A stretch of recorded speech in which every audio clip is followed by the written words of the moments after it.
The topic that we are going to discuss today is the spaces of the hand. In this lesson, we'll be looking at the clinical perspective as well as the anatomy as well. So just to get an introduction, we'll start with the anatomy and then move further as we go along with the clinical aspects. So first of all, with this I would like to start with the infections that are associated with the nail. So before going into the infection, so any clinical perspective, you just have to know the nail anatomy. The nail, as you see, it's from the outside. What you see is the nail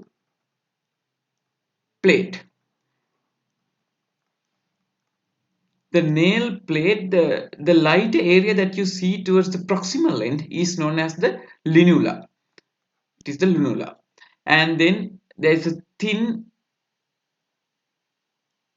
margin that is present, which is very in close proximity to that of the proximal nail fold, which is known as the cuticle. And then you find the lateral folds. The lateral folds are quite important. This is because of the fact that lateral folds are the ones that are usually subjected to infection in circumstances where you see paronychia. So in addition to that, if you take a cross section, then there's the nail plate and the nail bed which is found beneath. If the nail bed is damaged by some sort of a trauma, what would happen is that the production of the nail plate is somewhat hindered. This is because the regeneration capacity lies within the nail bed. And then below the nail bed is a small area which is known as the hyponychium, and then there's the bone. Below to the bone, there's the pulp space. However, something very distinct about the nail is that the pulp space is broken down by means of the presence of collagen fibers that form septa to compartments. So there are septa which are formed from collagen fibers, and these septa are involved in formation of compartments within the nail. So if I recap, there's the nail plate which is found from the outside, then beneath that there's the nail bed, and then you see the hyponychium. There's the lateral as well as the proximal nail folds, and then the pulp space that is present beneath that of or to the palm aspect of the bone, which are compartmentalized by the presence of septa, or also by origin they are the collagen fibers. So first of all, the infection would be paronychia. Paronychia of two types. They could be chronic or acute. Usually what you see is the infection or the inflammation, which includes erythematous appearance, swelling, extreme pain that is localized towards the one of the lateral folds. If both the lateral folds are involved in these circumstances, we use the term which is the runaround infection. Usually we like to call it as a runaround infection because usually what you see is a single fold that is being affected by the disease. Right. So with the inflammation, what you should see is that this inflammation might lead to infection that can spread to the nail bed, the pulp, as well as sometimes the bone as well. So sometimes if you keep this unattended for a long period of time, what you would see is that there is a possibility of osteomyelitis.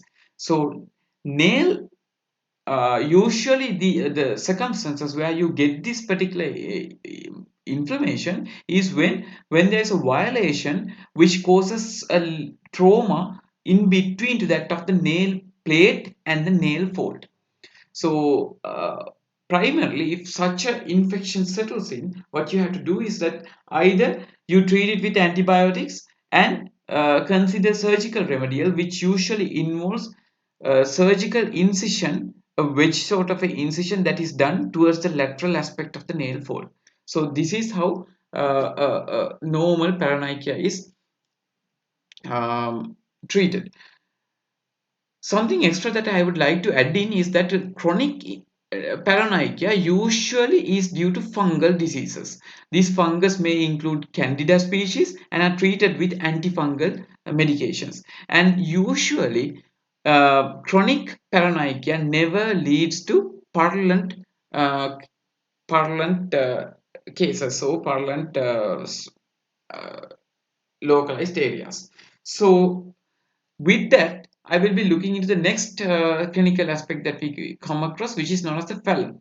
The felon is the felon is a sort of again an infection or an abscess like area which you see within the pulp space. Now this is more or less localized. This is due to the fact, now as I said, the pulp space is compartmentalized by the presence of septa.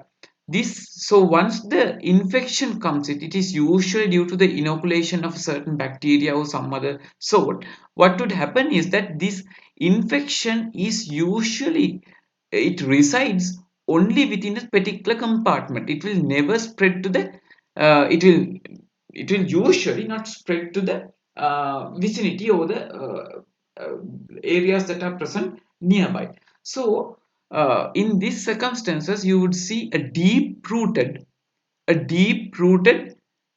infection that is localized within a compartment, right? So this is a felon. Now, if you look, usually the organism that is involved in such infection is the Staphylococcus aureus, and once this infection comes in, there will be swelling, and with the swelling there is a possibility there are blood vessels that are running by. These blood vessels, usually the veins, are compromised, so the venous flow will be compromised, and thereby it will cause reduced blood flow to the particular area. Now, this will lead to a certain condition. Now, you see this even in limbs as well. It is known as compartmentalization, compartment syndrome. So, pulp compartment syndrome is seen in this case, in such instances. Compartment syndrome. In the compartment syndrome, this is thoroughly because of the fact that the venous flow is interrupted by the swelling. So, if this is kept unattended for a long period of time, kept untreated, what would happen is that it will cause suppuration. The complications would be the suppuration. It could lead to the formation of purulent abscess-like uh, infection, suppuration, and also sometimes may lead to infection of the bone, which is known as osteomyelitis. Right.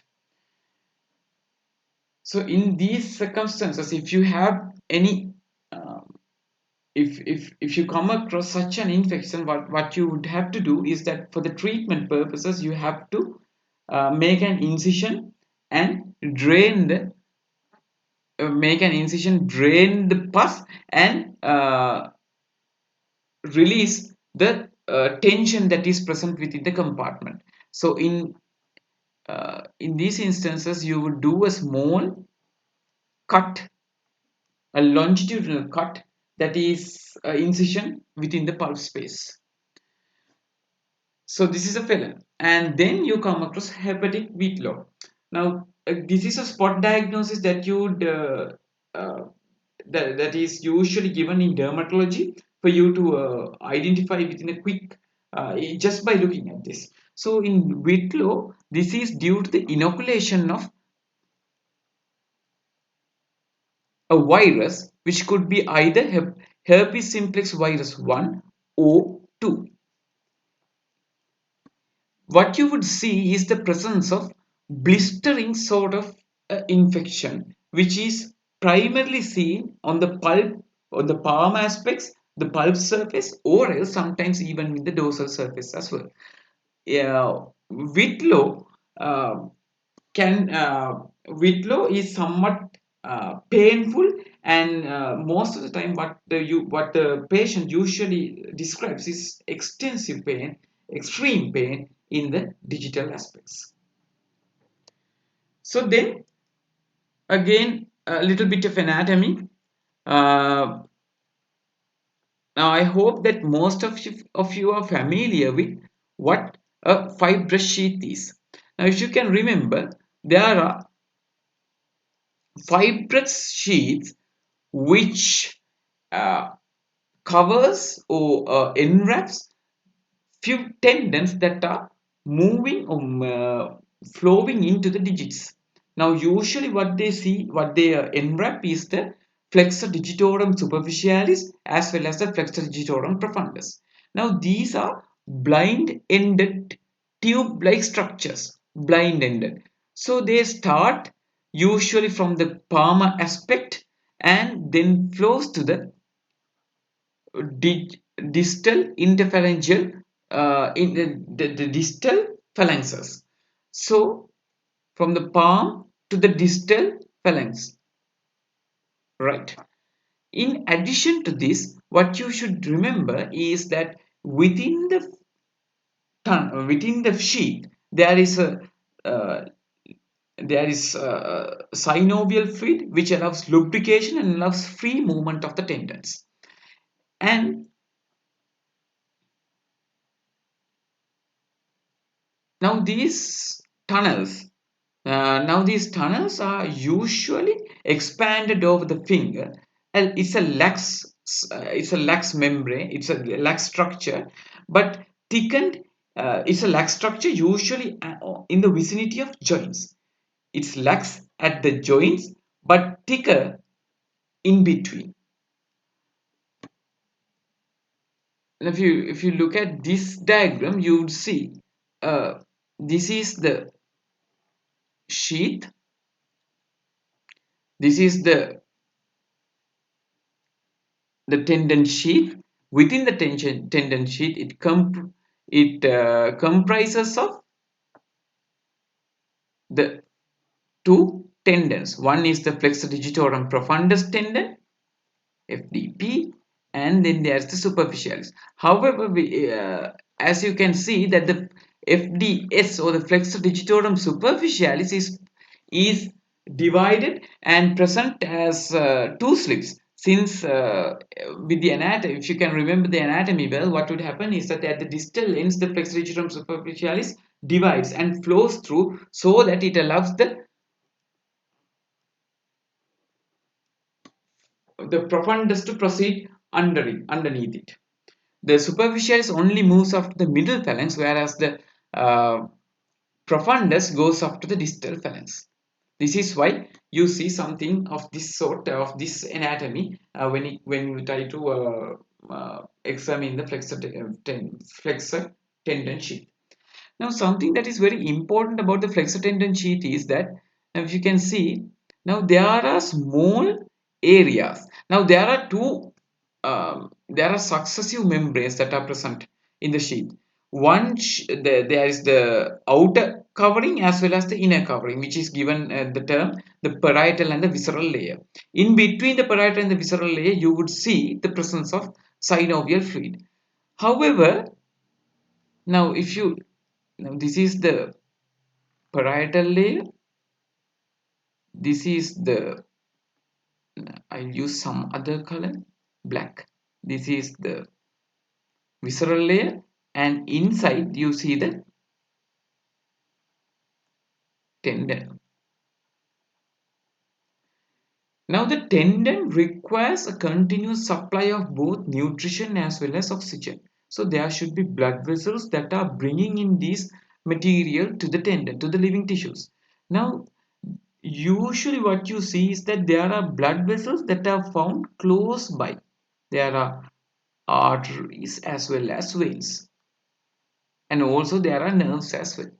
Now if there's some sort of a infection that is thriving within the tendon sheath, using the nutrition that is already found within the synovial fluid, what would happen is that it will cause inflammation leading to a swelling.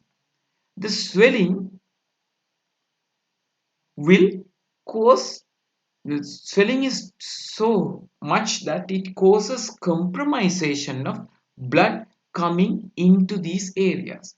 It will not only compromise the blood that is arteries and the veins that are found close by, but particularly the branches that comes through the connection that is present between the parietal and the visceral layer. So as I said, now the blood vessels, the branches has to come through a small area. This area is known as, I am using the color green, is known as the mesotendon. So what would happen is that if there's inflammation, what the swelling will compromise the mesotendon, reducing the blood supply. So the blood supply is reduced. Now what would happen? Since there's not enough sufficient amount of nutrition coming in, there will be the tendon will show ischemia. Therefore, the tendon will die off. This is known as ischemic tenosynovitis. In fact, it is a surgical emergency. You have to make sure that the tension that is present within the tendon sheath is to be released by means of a simple incision that is made.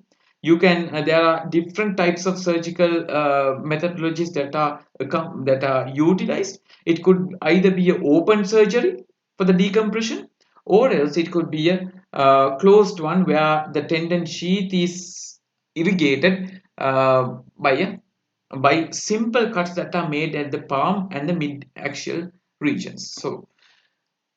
So this is ischemic tenosynovitis. Now, some few signs that you would like to see in a patient with tenosynovitis, ischemic tenosynovitis in particular, you would see now what is the structure that has undergone inflammation? It's the tendon sheath. So you would see, as I said, the tendon sheath goes from the distal palm aspect to the distal phalanx. So you would appreciate the presence of a extreme pain where the tendon sheath runs. This pain is usually present in the affected finger only, and the finger will swell up such as to that of a sausage. It will depict a sausage. So sausage digit, a sort of a dactylitis that you see, but it's not dactylitis, it is tenosynovitis. The pain is extremely, it could be palpated as well, so it is very sensitive to percussion. If once you touch these areas, what you see is that the patient usually jumps up and down with pain. It's because of the inflammation and the swelling and the compromisation of the blood flow. In addition to that, there will be pain in extension. With passive extension, there will be pain, and this is not the accurate one. Usually the patient likes to hold the particular uh, digit in a flex position. So a flex position, pain with passive extension because the tendon sheath is um, stretched, and then there's pain over the percussion over the tendon sheath, and the swelling up of the digit, uh, which is representing that of a sausage. So we'll go to the deep space infections. Now, if you can look, this is a good diagram that I took from the internet. So there are a few deep spaces that you come across. One would be, now I'll be using the highlighter initially. The first deep space that I would like to see is the space that is present below to that of the fascia, the palmar fascia. This is therefore given the name subfascial palmar space. Then there is another space that is present, which is present anterior to that of the adductor muscles, occupying the region of the tena and given the name Thea space. Then something similar, you would see the presence of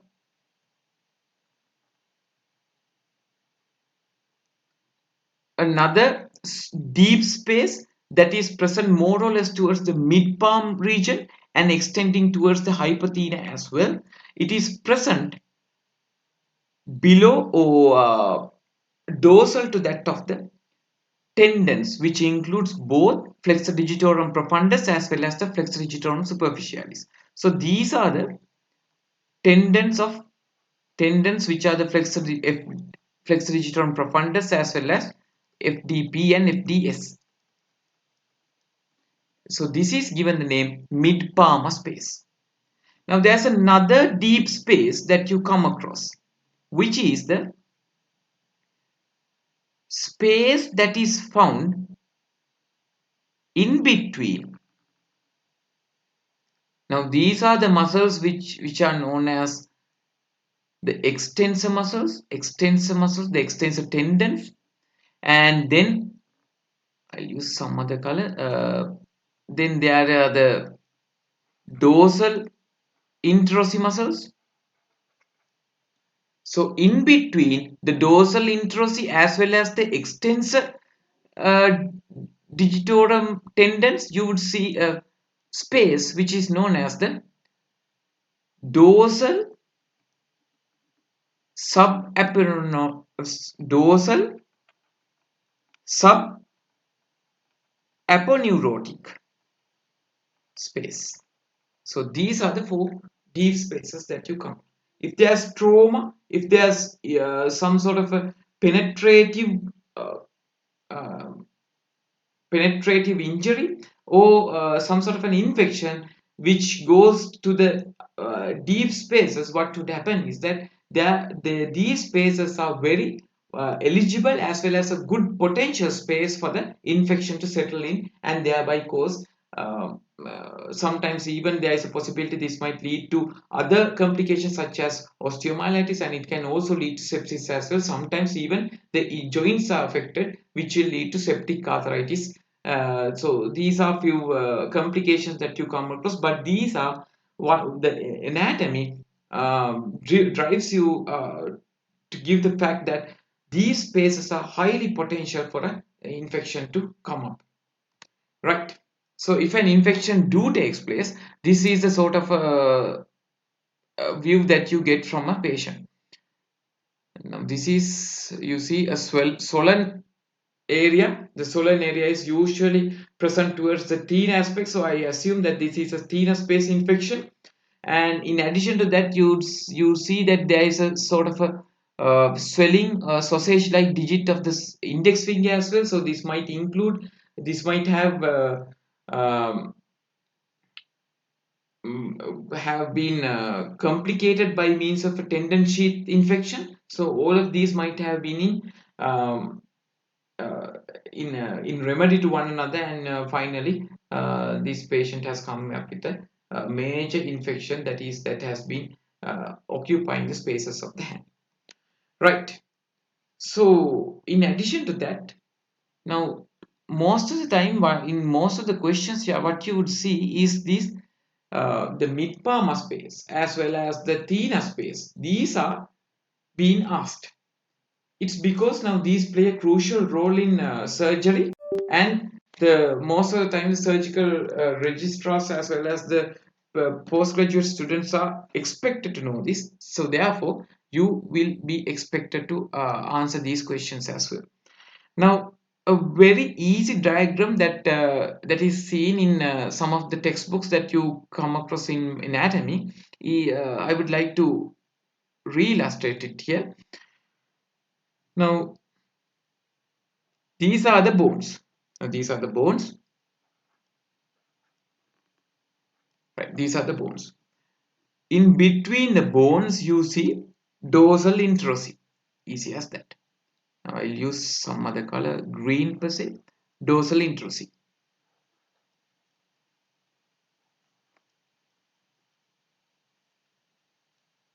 Right, there are four bones and there's a fifth bone as well. I mean, right. So these are the in green what I have drawn is the introsi. Now in the thin aspect there is the hypothena muscles,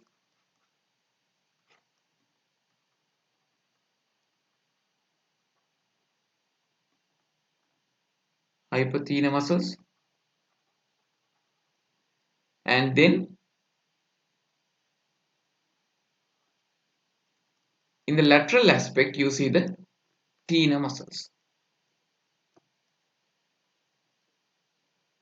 Right, easy as that. Then of course I'm not drawing an exact one, but just for the sake of getting a good idea about uh, how these structures are oriented within the hand. Now then there is the using I'll use yellow color. Then there are the tendon sheets. This include flexor digitorum superficialis, the first three, which are present towards the medial aspect. Then the flexor digitorum profundus, bit larger. So these are the flexor digitorum superficialis tendons, as well as these are the flexor digitorum profundus. In addition to that, the lateral most one, I'll use the lateral most one, flexor digitorum superficialis tendon of the index finger and the profundus of the same finger.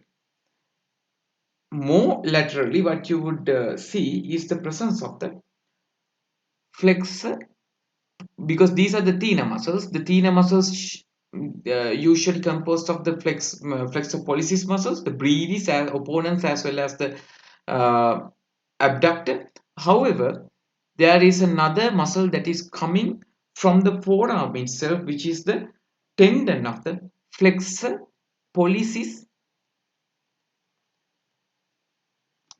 longus. So these are it. Then what you would see is that there is the adductor muscle. This is the adductor pollicis. Adductor pollicis.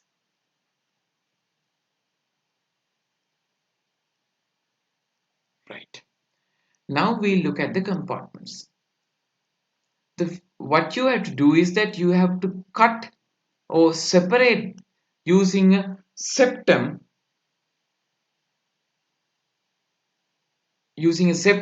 separating the tendons of the flexor digitorum superficialis and the profundus of the middle finger from the index finger.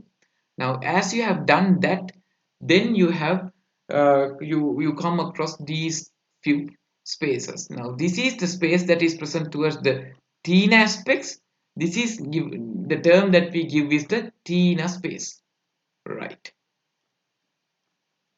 Then there is the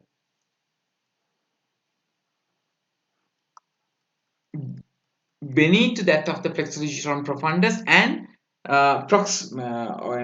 anterior to that, or the palm, towards the palm aspect, there is the mid palm space. Now this is present above to that of the introsi muscles. So this is the mid palm space.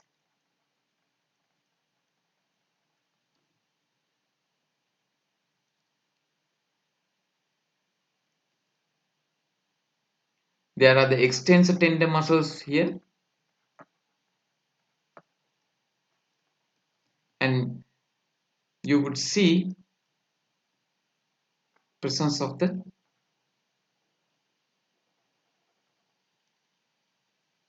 dorsal subaponeurotic space that is present between the extensor muscles as well as the dorsal introsi. Right. Now we have drawn the mid palmar space as well as the thenar space. Now just a comparison. You You need to know this because most of the time the questions are being asked about the mid palm and the thenar space, because that is something very compulsory. So you should know what their extensions are and how they communicate with one another, right? The mid palmar space, this is the mid palmar space and this is the thenar space. Both of these are triangular in shape and usually starts from the distal margin of the flexor retinaculum. Starts from the distal margin of the flexor retinaculum. So will never accompany the carpal tunnel. The carpal, it is present distal to the carpal tunnel. Therefore, never found within the carpal tunnel. What you see within the carpal tunnel is the radial bursa and the ulnar bursa, not the spaces. Right. Then the communications. It has its ability to communicate to the forearm space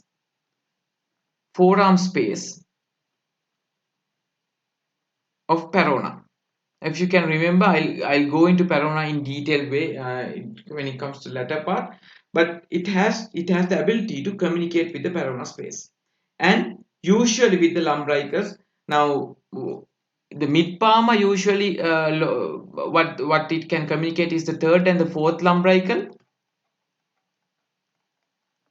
communication, whereas the thenar usually communicates with the first lumbrical because it is present. Now you might ask me where the lumbricals are seen. So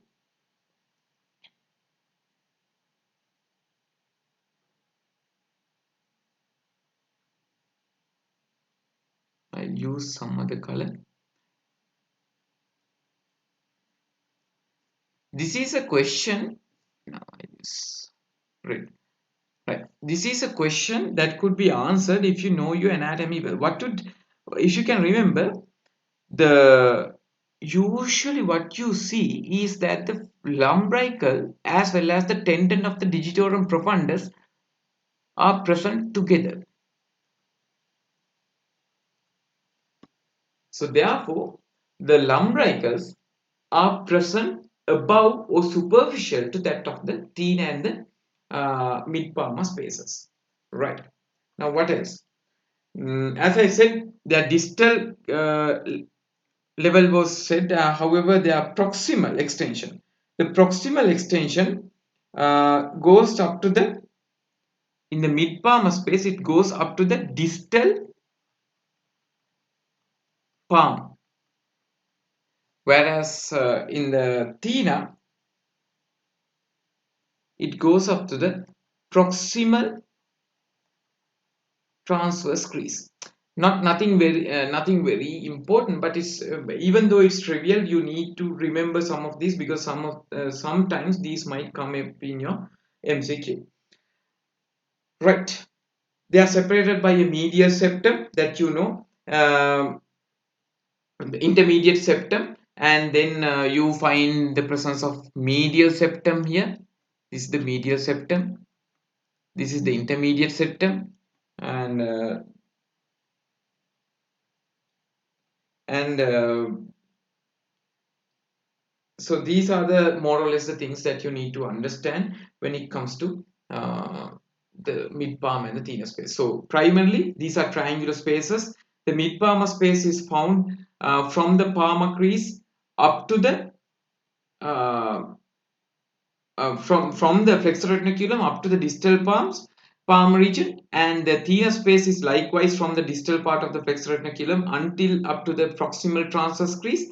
Now these communicate with the lumbricals as well as the forearm space of the Parona. In the thenar space, you would see the communication, particularly that of the third, fourth, and the fifth uh, tendons, including the lumbricals of the second, third, and the fourth lumbricals. However, when it comes to the thenar space, it's just the flexor tendons of the index finger as well as the lumbricals of that particular finger.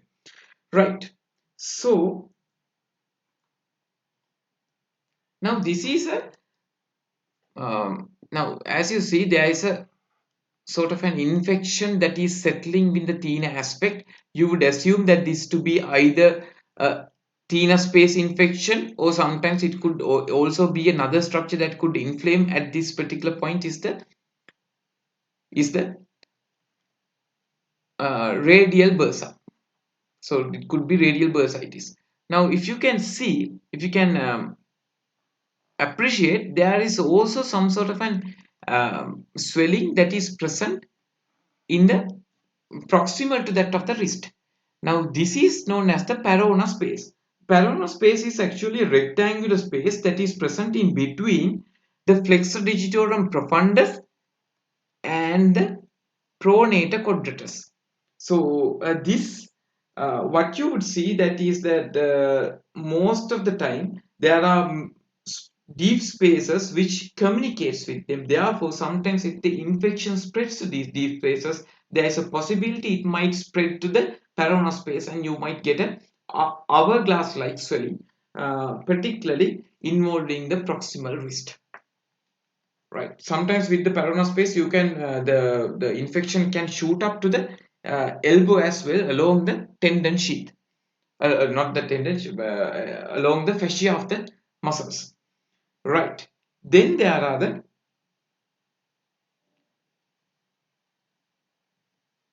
bursas. Now there are two bursas that we are usually we speak about. There is the now how the bursa forms. It is particularly by the expansion of the tendon sheaths. Now the tendon sheath of the fifth finger forms a large bursa which is known as the ulnar bursa, and the tendon sheath of the first finger or the thumb forms an expansion which is known as the radial bursa. So these sometimes these are continuous with that of the ossifibrous sheaths or the tendon sheaths. So sometimes if the infection is within the tendon sheath, there is a possibility it might lead to infection, spreading of infection within these particular regions, leading to bursitis. Again, a very painful sort of a